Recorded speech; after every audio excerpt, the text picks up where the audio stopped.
Khi tắm, tôi nhận được một tin nhắn. Gần đây trong thành phố xảy ra án mạng. Kẻ giết người vẫn đang chạy trốn. Vui lòng đóng cửa ra vào và cửa sổ và đừng ra ngoài. Lúc này có người gõ cửa. Kiểm tra nghiệp vụ. Tôi sửng sốt, khu phố của chúng tôi căn bản không có nghiệp vụ.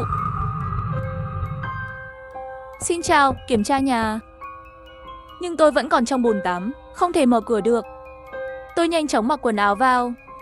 Đang chuẩn bị mở cửa, đột nhiên nghĩ đến tin tức vừa nhìn thấy. Vì sự an toàn, tôi nằm sấp trên mắt mèo quan sát tình hình trong hành lang.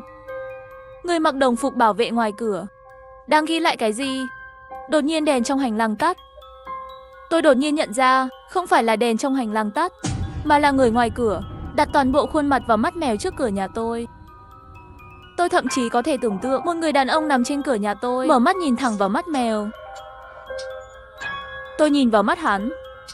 Tôi sợ đến nỗi không dám chớp mắt, càng không dám phát ra âm thanh. Tôi chợt nghĩ đến một chuyện. Chủ sở hữu cộng đồng và nghiệp vụ của chúng tôi không vui, đã ngừng hoạt động lâu rồi. Sao hôm nay nhớ ra đến nhà kiểm tra rồi? Người đàn ông nhìn một lúc, thấy trong nhà tôi không có động tĩnh gì, rồi quay người đi gõ cửa phòng đối diện. Xin chào, kiểm tra nhà. Tôi là 501, đối diện là 502. Có một người đàn ông khoảng 30 tuổi. Anh ấy ở nhà suốt, hiếm khi ra ngoài, có lẽ cũng giống tôi. Nghiệp vụ gõ cửa mấy lần, không lâu sau thì cửa mở. Hai người nói gì ở cửa. Nghiệp vụ bị Tiểu Ca dẫn vào cửa.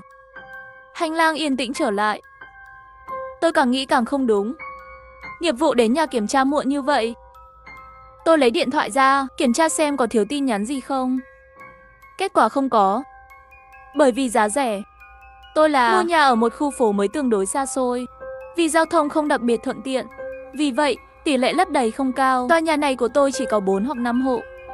Đột nhiên điện thoại nhắc nhở có người kết bạn với tôi. Ghi chủ nhóm là 502. Hàng xóm nam đối diện tôi thêm tin nhắn kết bạn là xin chào. Tôi là hàng xóm của 502 đối diện với cô. Nghiệp vụ tối nay đến nhà cô kiểm tra chưa? Tôi lập tức bị lừa. Người quản lý vừa vào nhà anh ta. Hắn liền thêm bạn tốt của tôi hỏi tôi đây là tình huống gì vậy? Tôi đã không thông qua bạn của anh ấy ngay lập tức, định lộn xộn với em gái tôi ở tầng dưới trước. Em gái sống ở tầng dưới là một sinh viên đại học, bởi vì người ta tương đối hòa thuận. Vì vậy, tôi đã thêm WeChat của cô ấy. Xin chào, tôi là chị Diệp Linh sống trên lầu của chị. Tối nay nghiệp vụ đến nhà cô kiểm tra chưa? Nhưng đợi rất lâu rồi vẫn không nhận được trả lời. Gần 10 giờ rồi, chắc là cô ta ngủ rồi. Bên kia 502 cũng không tiếp tục gửi tin nhắn. Lúc này tôi mới phát hiện, nghiệp vụ vào 502 đã 20 phút rồi. Tôi đứng ở cửa, không nghe thấy ai đi ra từ 502.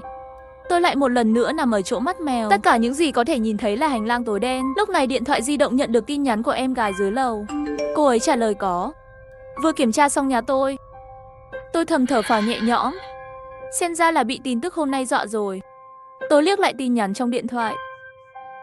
Cái nhìn này tôi luôn cảm thấy có gì đó không ổn, nhưng lại không nói được. Nghiệp vụ vào 502 gần nửa tiếng vẫn chưa ra. Tôi lại gửi tin nhắn cho em gái tôi ở tầng dưới. Xin lỗi vì đã làm phiền cô một lần nữa. Nghiệp vụ đến nhà cô kiểm tra bao lâu rồi? Có thể nửa tiếng.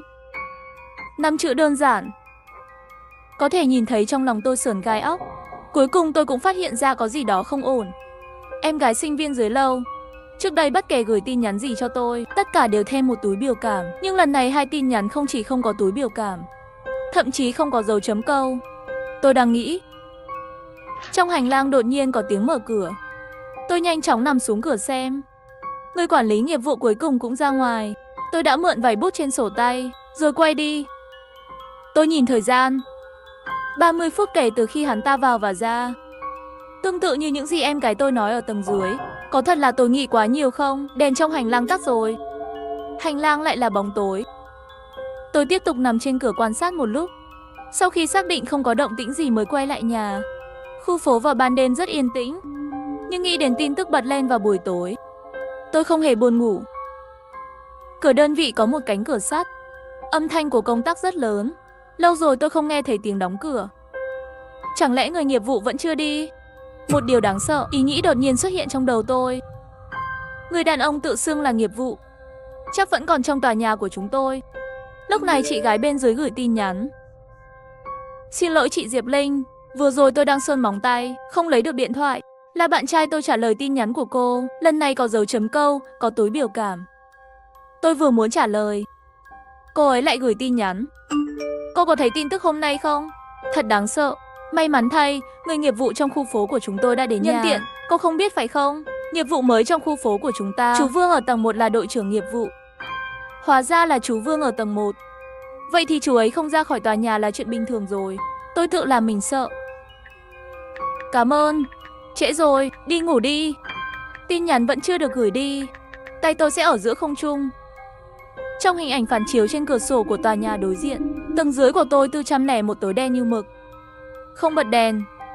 Vì không bật đèn, vậy cô ta sơn móng tay như thế nào?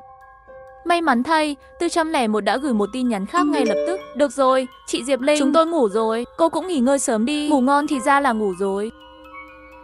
Nhưng tại sao lại yêu cầu giao diện điện thoại di động của tôi ở trong nhóm chủ sở hữu? Tin nhắn cuối cùng trong nhóm là do chú Vương gửi vào buổi sáng. Lúc 8 giờ sáng, đã gửi dự báo thời tiết hôm nay trong nhóm. Lời khuyên ấm áp của chú ấy là buổi tối sẽ có dông bão. Hãy nhớ lấy quần áo trên mái nhà. Ma quỷ xui xẻo, tôi mở ảnh đại diện của chú Vương.